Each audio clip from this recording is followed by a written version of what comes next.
ఈయన రేవంత్ వచ్చినాక అన్ని బంద్ చేసి ఈ మున్సిపల్ ఎలక్షన్ అయితే అప్పుడు తెలుస్తుంది అన్నా. మాకు ఇప్పటికి 9 నెలలు అయింది, ప్రభుత్వం వచ్చి 9 నెలలు అయింది.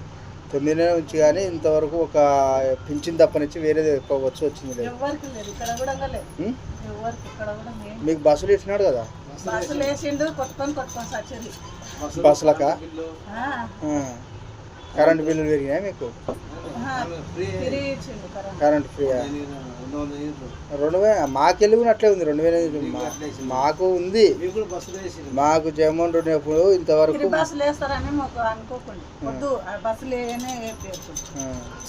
ఆ ఫ్రీ బస్సులు వేస్తారని పెట్టిండ్రు. 3 సిలిండర్లు ఇచ్చారన్నాడు.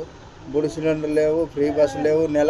ఆడపిల్లలకు నెలకు 1500 ఇస్తామన్నాడు, అది లేదు. ఈడివే తీసుకొచ్చి ఆ కాపీ కొట్టిండు. ఈడ చేస్తుండో లేదో తెలియదు కానీ ఆడైతే బొత్తి ఏం చేస్తలేరు. ఒక పింఛన్ తప్పని కరెంట్ అంటే ఎప్పుడు నుంచి ఉండేది, అది ఆయన చేసింది ఏం లేదు కొత్తగా. అంతకుముందు కూడా కేసీఆర్ అన్నప్పుడు కూడా అట్లే నడిచింది, అది అట్లే నడుస్తుంది.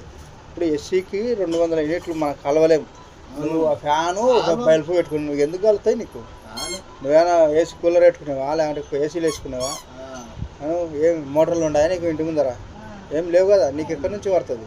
నువ్వు ఏం చేసినా పడదు.